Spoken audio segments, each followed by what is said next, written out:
I can't say I'm a huge fan of the Conjuring series. I'm impressed at the way the property has expanded into one of the most profitable horror franchises ever.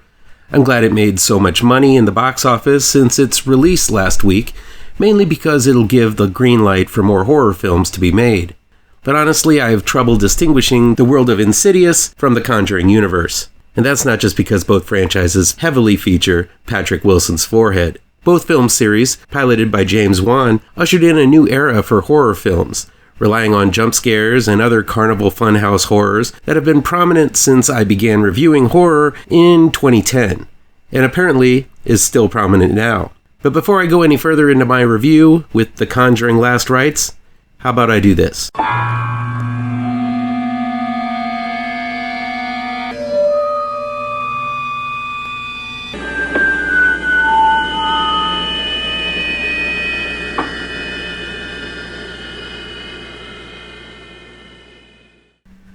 The Conjuring Last Rites is in theaters now from New Line Cinema.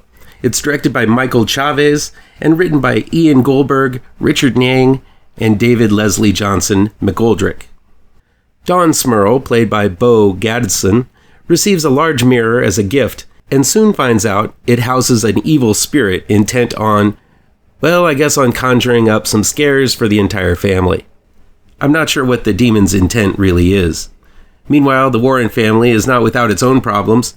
Ed Warren, played by Patrick Wilson, has been experiencing heart problems. His daughter Judy, played by Mia Tomlinson, is developing a psychic connection with the dark side, much like her mother Lorraine, played by Vera Farmiga, who attempts to help her cope with these blossoming powers.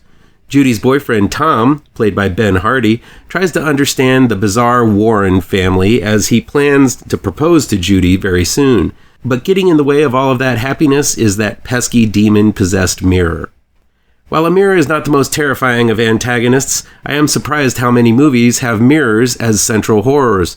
Mirror Mirror, the original Boogeyman series, and of course Oculus, all have scared horror fans in varying degrees through the years, but still it doesn't make me shiver at all. But I guess you wouldn't be scared of a mirror either if you looked like this. Scary furniture aside, this entire Conjuring series is always controversial. Anytime I review a Conjuring movie, there's always those who come out of the woodwork to claim the Warrens are nothing but charlatans, benefiting off of others' misery with parlor tricks and haughty words. Then there are those who feel the Warrens are the first family in legitimizing paranormal investigation. I imagine the truth, as always, is somewhere in between, and honestly, I don't care about the real-life accuracy of the fourth installment of a multi-million-dollar mainstream horror series. They might have had some kind of paranormal acuity. Then again, they might have kicked a cat or two in their time. I don't really know, and I don't really care. I just care about the movie. All I know is that this Conjuring series reminds me a lot of the Priscilla movie released last year in response to the Elvis movie, which made sure to put Priscilla Presley in a positive and wholesome light and cast her as an integral part in Elvis's life. As much as this Conjuring series is about jump scares and creepy possessed objects, it's also all about the schmaltz, highlighting the deep love the Warrens shared for one another. And The Conjuring Last Rites sure does heap on that schmaltz, making it one of the more wholesome horror series you're going to find. While I can deal with some schmaltz from time to time in this horrifying world we live in today, I will say that Last Rites may have heaped it on a bit too much for my taste, as much of the screen time involves family drama one might see in a spicy One Tree Hill episode. The love between Lorraine and Ed, the proposal musings of Tony and Judy, I was honestly about to go into a sugar coma if I had to see another loving and knowing look shot from Vera Farmiga to one of her family members.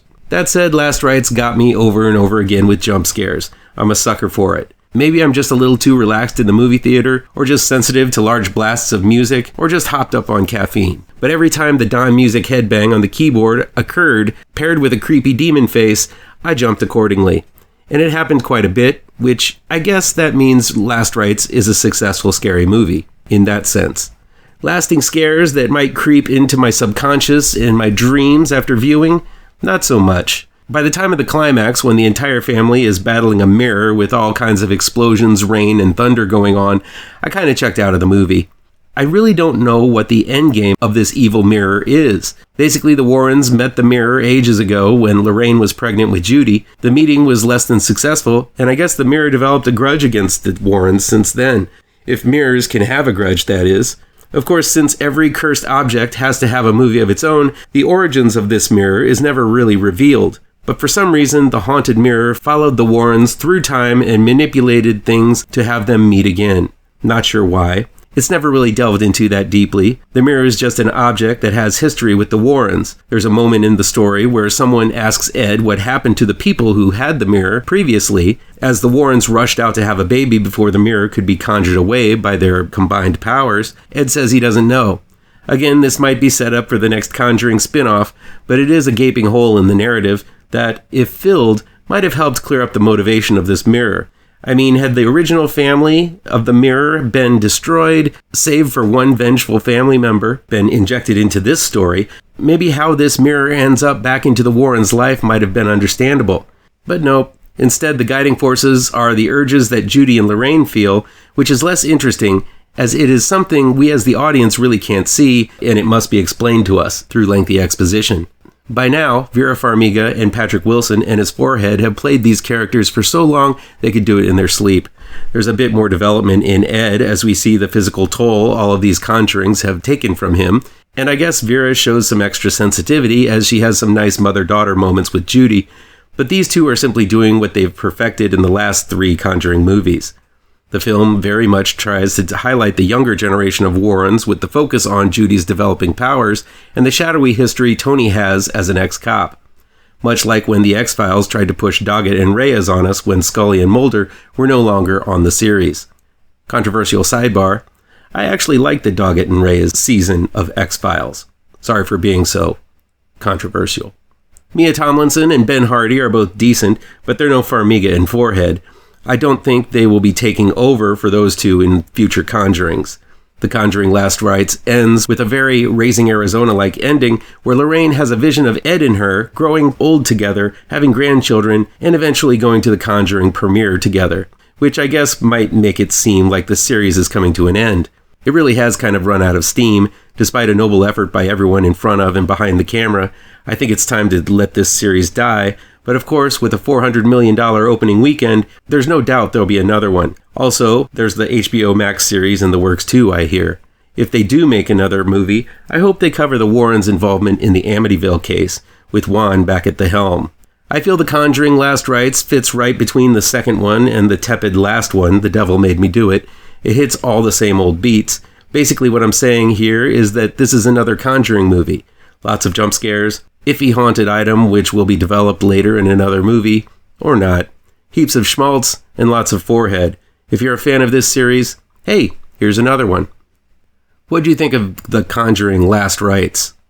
Is it time for this series to give up the ghost? Let me know what you think down in the comments. Please do me a favor and punch that like button down below. Share this video with all of your social media addicted pals. Click subscribe to this channel and ring that bell for notifications.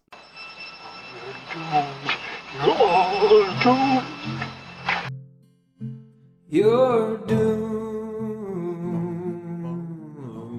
to live the life you're meant to be, stuck inside your reality.